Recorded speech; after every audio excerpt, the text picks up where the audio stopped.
Ya, halo, Assalamualaikum Ustaz. Waalaikumsalam warahmatullah. Silahkan. Afwan mau tentang zakat mal Ustaz yang kemarin. Anda tuh sebenarnya masih bingung gini, soalnya ada Ustaz Sunnah yang bilang juga itu bahan baku seperti misalkan kain yang masih di cutting gitu Ustaz, itu kan mau jadi baju nih nantinya, karena Ana bukan jual kain tapi Ana jual baju yang udah jadi gitu. Apakah itu terhitung? Karena ada Ustaz Sunnah yang lain itu bilang katanya terhitung semua bahan baku yang misalkan masih dalam roll nih, misalkan kita ada beberapa roll kain yang belum di cutting sama sekali, itu juga katanya termasuk dihitung. Terus bahan baku yang lain, karena Ana bukan pemilik pemilik produsen, tapi bukan yang memiliki pabrik jahit gitu, pabrik jahit atau konveksi gitu Ustaz. Jadi Ana memasukkan langsung ke konveksi lain gitu ya, karena Ana tidak memiliki konveksi. Jadi semua bahan bakunya katanya semua dihitung kalau kata Ustaz, kata beliau. Ana masih bingung yang mana yang harus Ana lakukan gitu. Terus apakah misalkan kalau ada uang di tabungan misalkan sekian, misalkan Ana ambil dulu kah untuk kebutuhan bulan ini gitu Ustaz ya, atau bagaimana gitu. Dan termasuk kalau utang kemarin udah ya, Ana udah mengerti. Itu aja Ustaz, syukran. Nah. Jazakallahu khair. Assalamualaikum warahmatullahi. Waalaikumsalam warahmatullahi wabarakatuh. Tayyib. Jika jawaban yang saya sampaikan berbeda dengan ustadz yang lain, yang pertama itu yang saya tahu ya. Dan barangkali itu bagian dari adanya perbedaan kami dalam memahami masalah ini, sehingga ya bisa Anda anggap ada khilaf dalam masalah ini. Kalau misalnya pendapat saya dianggap sebagai salah satu pendapat yang wajib atau yang boleh dihargai. Karena itu yang saya tahu wallahu alam, dalam uqudut tijarah, zakat tentang uqudut tijarah seperti yang dijelaskan oleh Imam Ibnu Utsaimin dan yang lainnya, di situ syaratnya ada dua. Pertama, barangnya adalah barang yang ketika dibeli tujuannya litakassub, tujuannya dalam rangka untuk diperdagangkan. Dan yang kedua ada proses mengiklankan, proses pemasaran terhadap barang itu. Nah, yang saya pahami, Anda tidak mungkin menjual kain potongan. Anda tidak menjual kain yang sudah dipotong-potong. Kalau jual kain yang sudah dipotong-potong, siapa yang mau beli? Berarti di situ tidak ada proses pemasaran terhadap kain yang sudah dipotong. Yang Anda pasarkan itu yang sudah jadi jubah, yang sudah jadi baju, yang sudah terbungkus rapi, yang bisa dipasang di manekin. Sementara yang baru potongan-potongan tadi, Anda nggak pernah menawarkan itu. Memfoto untuk dipajang, siapa yang mau beli, saya yakin Anda nggak mungkin melakukan seperti itu.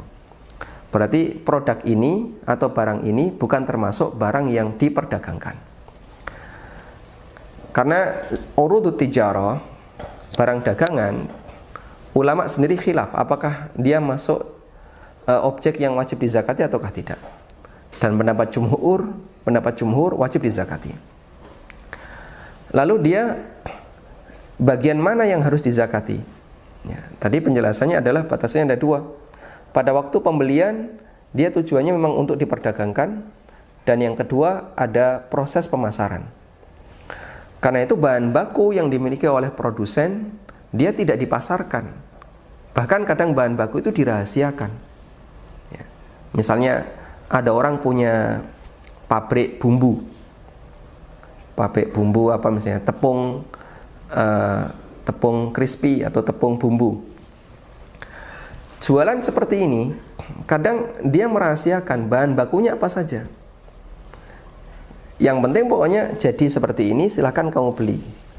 Dan dia cuma cerita bahan bakunya kayak gini, tapi jenisnya yang kayak gimana dia nggak cerita. Maka dia nggak memfoto ini bahan baku saya. Karena itu bahan baku wallahu ta'ala alam tidak wajib dizakati. Yang dihitung zakat adalah yang sudah jadi sebagai barang yang siap untuk dijual. Wallahu alam. Kemudian uang tabungan Anda ambil, ya sah-sah saja itu tabungan Anda. Dan mohon diperhatikan, zakat itu yang dihitung adalah saldo akhir tabungan. Artinya begini, fluktuasi uang dalam rentang haul itu tidak perlu dihiraukan. Sehingga misalnya zakat Anda terakhir bulan apa? Ramadan tahun kemarin. Sekarang kan 1442 Hijriah. Zakat Anda yang terakhir adalah Ramadan 1441. Berarti nanti zakat tahun depannya adalah Ramadan 1442. Selama rentang 1 tahun ini terjadi fluktuasi. Duit keluar masuk, Anda pakai, masuk lagi, kemudian Anda gunakan untuk kulaan, keluar masuk. Biarkan saja terjadi fluktuasi, biarkan saja. Kewajiban kita ketika ngitung zakat adalah di titik haul. Titik haul yang kedua, Ramadan tahun 42, 1442. Baik, hitung saldonya. Ada saldo berapa? Di bank ini saldonya sekian, di bank ini saldonya sekian, di rekening ini saldo sekian. Sudah? Tambah uang tunai yang ada di rumah. Oh, uang tunai yang ada di rumah sekian. Plus lagi barang dagangan yang sudah siap untuk dijual. Oh, totalnya sekian. Baik, itu semuanya ditotal, kemudian dizakati 2,5%. Sehingga di perjalanan ini Anda ada keluar masuk barang, keluar masuk uang, biarkan saja, nggak usah dihitung. Karena itu ngitung zakat itu tidak sebagaimana perhitungan dalam akuntansi. Ada kolom debit, ada kolom kredit, begitu. Kemudian nanti ada saldo masing-masing yang dia harus seimbang. Ini terus zakatnya berapa dari saldo ini? Bukan gitu ngitungnya. Biarkan saja kolom debit, kolom kredit berjalan, biarkan saja.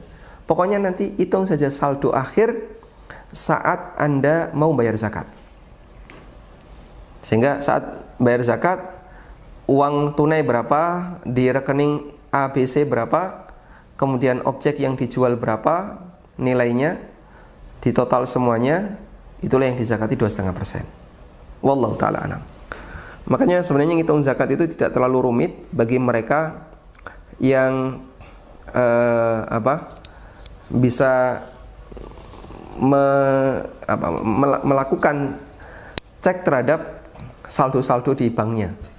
Plus misalnya kalau dia jualan, objeknya tidak terlalu banyak. Kalau retail yang objeknya banyak itu mungkin yang agak rumit ya. Saya kadang kalau masuk ke swalayan, yang swalayan itu milik pribadi, saya lihat ini nanti kalau ngitung zakatnya gimana? Kan barangnya banyak sekali ya.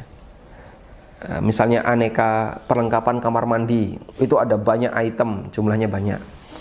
Aneka apalagi misalnya perlengkapan di tempat tidur, ada banyak lagi. Itu Masya Allah, ini ngitungnya gimana? Tapi saya yakin mereka tahu pada waktu opnam, stok opnam ya. Pada waktu stok opnam mereka tahu. Stok opnam dilakukan di Ramadan misalnya. Baik, dari stok opnam nanti ketahuan total barang yang ada di dalam toko ini adalah sekian. Nah, itulah yang dijadikan sebagai acuan untuk pembayaran zakat. Wallahu a'lam.